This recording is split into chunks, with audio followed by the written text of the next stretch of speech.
You're tired, aren't you? Maybe you can't even pinpoint exactly why, but you feel it.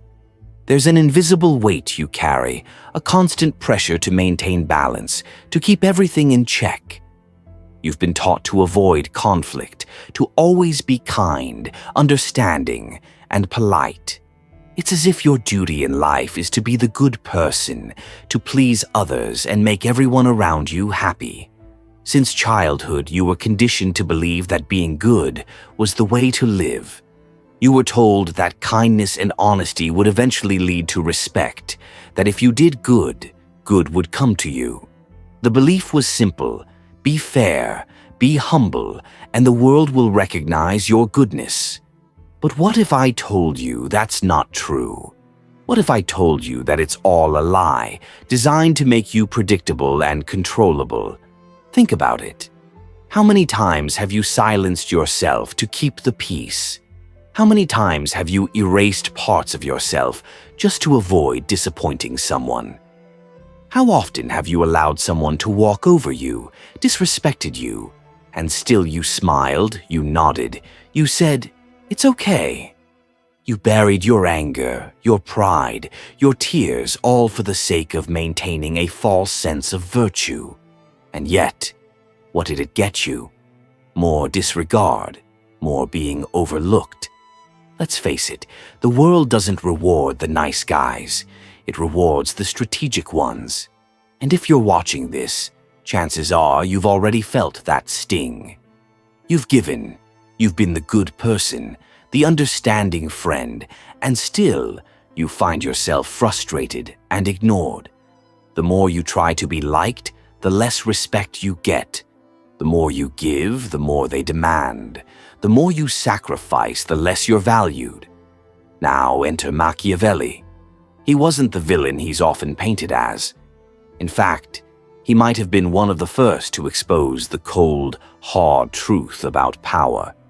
He understood something most people can't accept: detached morality, the idea that being virtuous alone will bring you rewards, is a trap. Being seen as good is not the same as being effective or worthy. And the sooner you learn that, the sooner you can stop spinning your wheels trying to please everyone. Being a good person is not enough. In fact, in many cases, it's the quickest route to being discarded. You can be loyal, kind, understanding. You can give everything you have to others without asking for anything in return. But the moment you're no longer useful, you'll be replaced. You'll be forgotten. And the worst part? They won't feel guilty about it. Because here's the truth. The world doesn't measure your worth by your goodness. It measures it by your influence, by what you bring to the table. Have you ever noticed that the nice guys are constantly chasing after approval, justifying themselves, explaining why they deserve respect? Meanwhile, the ones who set boundaries, who say no, who present themselves clearly, are the ones who are respected. Why? Because kindness without boundaries is seen as weakness. Those who don't confront, those who don't challenge, are seen as resources. You can exhaust yourself trying to please everyone, but if you don't represent power, if you don't have an impact, you'll be used. It's harsh, but it's reality. Machiavelli famously said that a leader should seek to be feared, not loved, if he had to choose between the two. What he meant was simple. True respect comes from the perception that you have power, that you cannot be easily trampled, that you're not a disposable piece in someone else's game. If you continue living to be liked, you will remain easy to discard, not because you're a bad person, but because the world doesn't reward those who fade into the background. It's time to understand where this deep need for approval comes from. Because behind your kindness, there's something deeper, something that's been sabotaging you all along. And that something is fear. Fear of rejection, fear of being unloved, fear of being seen as bad. You were taught that to be accepted, you had to give up parts of yourself, your opinions, your desires, your voice. You were conditioned to think that if you didn't comply, you wouldn't be loved. But that's not kindness. It's fear. Fear of confrontation, fear of abandonment, fear of not being enough. And it's turned you into someone who sacrifices their authenticity just to be liked. You've been wearing a mask, pretending to be someone you're not, because it's easier than facing the pain of rejection. But here's the catch. That mask is costing you everything. It's suffocating your power, your dignity, your true self. If you don't remove it, it will become you. You'll lose yourself entirely. But there's a way back. And to find it, we need to learn from someone who understood the importance of image, strategy, and power like no one else. If this is all making sense to you, hit the subscribe button and join the paradox theory. Thank you. In the next part, we'll dive into what Machiavelli's The Prince can teach us about how to stop being a prisoner to our need to appear good and start commanding respect for who we truly are. If you're tired of living your life trying to prove your goodness, it's time to change your approach. The world doesn't reward moral purity, it rewards effectiveness. And that means being strategic. It's time to stop hiding behind false virtue and start playing the game with the awareness and strength you deserve. Machiavelli was a man who lived in a world filled with deception, manipulation, and calculated moves. He saw the truth that most people try to avoid. The world is not a place where kindness alone wins. It's not about being a good person. It's about being an effective person. It's about understanding the game and knowing how to play it. You might think that being nice, being fair, being morally upstanding will naturally lead to success. You might believe that if you put good into the world, good will eventually come back to you. But that's not how power works. The truth is, life is a battlefield, and in battle, those who only rely on goodness are often trampled by those who understand the importance of strategy, strength, and presence. The nice guys are often the ones who get stuck on the sidelines, waiting for recognition that never comes. They wait for the world to reward them for their kindness, for their efforts. But the world doesn't care about your goodness. It only cares about what you can do. It only cares about what you bring to the table. Let's break that down. When was the last time you saw someone rise to the top simply because they were the nicest, most self-sacrificing person in the room? It doesn't happen. Instead, the ones who rise are those who understand that power lies in influence, control, and self-preservation.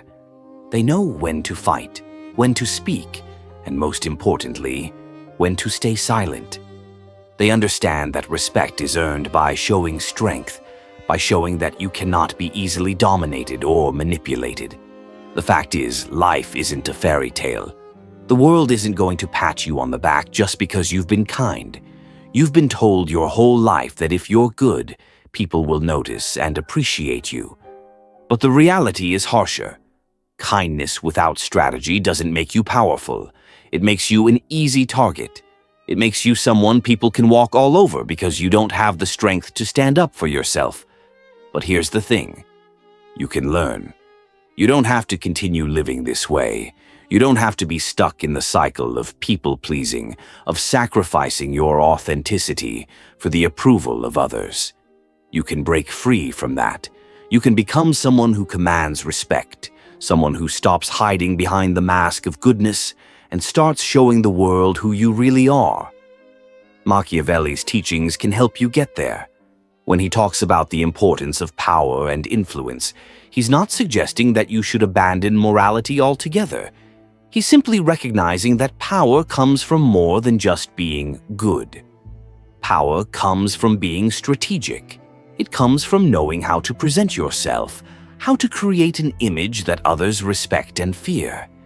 It comes from being self-aware, from understanding your value and your boundaries, and from knowing when to assert yourself and when to retreat. One of the most valuable lessons you can learn from Machiavelli is that respect comes from strength. When you present yourself with strength, when you make it clear that you will not be easily manipulated or controlled, people begin to respect you. They begin to see you as someone who is not to be trifled with, and it's that respect that gives you power. This doesn't mean you have to abandon kindness entirely. It doesn't mean you need to turn into a ruthless, manipulative person. What it means is that you need to stop letting your goodness be your weakness. Stop allowing your desire to please others to dictate your actions. Stop letting the fear of rejection and the need for approval drive your every decision. Instead, learn to balance your kindness with strength. Learn to set boundaries. Learn to say no when it's necessary. Learn to assert your value, even if it makes people uncomfortable. Imagine this. What if, instead of constantly worrying about what others think of you, you started thinking about what you think of you? What if you started measuring your worth not by how others see you, but by how you see yourself? What if you started making decisions based on what serves your growth and well-being, rather than just trying to make everyone around you happy? This shift in mindset is exactly what Machiavelli was talking about. The ability to set aside your need for external validation and instead focus on building your own inner strength. The ability to rise above the noise of the world and say, I don't need anyone's approval to be who I am. That's power. And it's time to stop being afraid of that power. You've been taught to fear your own strength. You've been taught that being assertive, setting boundaries, and not giving in to everyone's demands is somehow wrong. But what if it's not wrong? What if it's necessary? Because here's the thing. Without boundaries, you will continue to be used. Without boundaries, you will continue to be overlooked. Without boundaries, you will continue to lose yourself, piece by piece, until there's nothing left.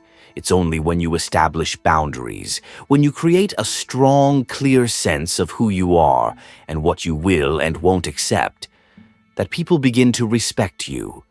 And that respect is what will protect you. That respect is what will keep you from being trampled by the world. Now, this is a difficult process. It's not easy to break free from the patterns of behavior that have been ingrained in you for years. It's not easy to stop trying to please everyone, but it's necessary and it's worth it. If you want to command respect, if you want to be seen as someone with real power, it starts with changing your mindset. It starts with realizing that you don't need to be liked by everyone. You don't need to be everyone's hero. What you need to do is be true to yourself. You need to know your worth, set your boundaries, and stop letting the world dictate who you should be. In the next part, we'll dive deeper into how to build that inner strength, how to cultivate the kind of self-respect that will make the world take notice.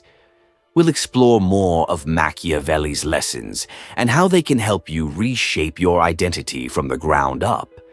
If you're tired of being invisible, tired of being the nice guy who's always overlooked, it's time to take control. It's time to build the respect and power you deserve. The world doesn't reward moral purity. It rewards those who understand how to play the game. And it's time to start playing it. When you embrace your true self, you might ruffle some feathers. But here's the twist. You'll earn the respect of the people who actually matter. More importantly, you'll start to respect yourself. And that kind of respect, that's the kind that no one can take away from you. Machiavelli didn't write his famous work to encourage cruelty. His message was about shedding naivety. The harsh reality is this: believing that simply being nice is enough to earn respect. That's a lie. Real respect takes something more. It demands courage, a willingness to step away from the role of the pleaser. It requires strength to be unapologetically yourself, without seeking anyone's permission to exist as you are. But we're not finished yet. There's a moment coming, and it's the defining one. It's the choice between continuing to undermine your own needs or finally taking control of your life and its direction. In the final segment, I'm going to give you a stark truth. Your obsessive need to be good may very well be draining you, sabotaging everything you want and deserve. It's time to make a decision. Do you want to be loved, or do you want to be free? It's time for some brutal honesty. How long will you continue pretending to be the nice guy? How long will you give away your energy, your voice, your dignity, all to maintain an image that isn't even yours, but one that others expect from you? Do you believe this is virtue? That this is nobility? No, this is a prison, a psychological and emotional prison, disguised with hollow compliments. You're applauded for being harmless, predictable, and non-threatening. But let me say something no one has dared to tell you before. No one is going to come and release you from this. No one is going to reward your sacrifices or give you the respect you think you deserve. No one is going to say, "Now you can rest." That's not how this works. As long as you're willing to be used, there will always be someone ready to do so. This isn't malice. This is simply the truth. And reality doesn't care about your good intentions. You can keep playing the part of the good person society wants you to be. Calm, understanding, always saying yes, always available. But here's what's waiting for you: frustration, resentment, and being invisible. Or you can wake up. Right now, you can decide that your kindness will no longer be a burden that weighs you down. You can act with intention, with presence, with clarity. You can choose when to be generous and to whom.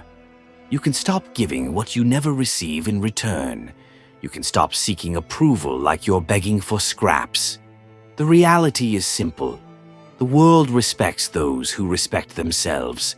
And the moment you stop asking for permission to exist, that's when you begin to experience true freedom. So I ask you this: when was the last time you said no without feeling guilty? When was the last time you put yourself first? When did you last do something just for you without worrying about how others might react? Drop a comment below and let me know. Tell me the moment when you realized that being nice was actually hurting you. This conversation can't end here. There are so many others stuck in the same trap, and your story might be the spark that wakes them up. And if this video made you reconsider how you've been living, thinking, and acting, then you absolutely need to watch the next one. Trust me, it's the next step. The journey has only just begun, and so must we. Before you go, I want to hear from you. Share your thoughts in the comments. I'd love to read your experiences and reflections. And if this message resonated with you, make sure to subscribe. It's important, much more than you imagine. And trust me, the journey we're on together is just getting started. The next videos are going to go even deeper, so stick around. You won't want to miss what's coming next. See you soon.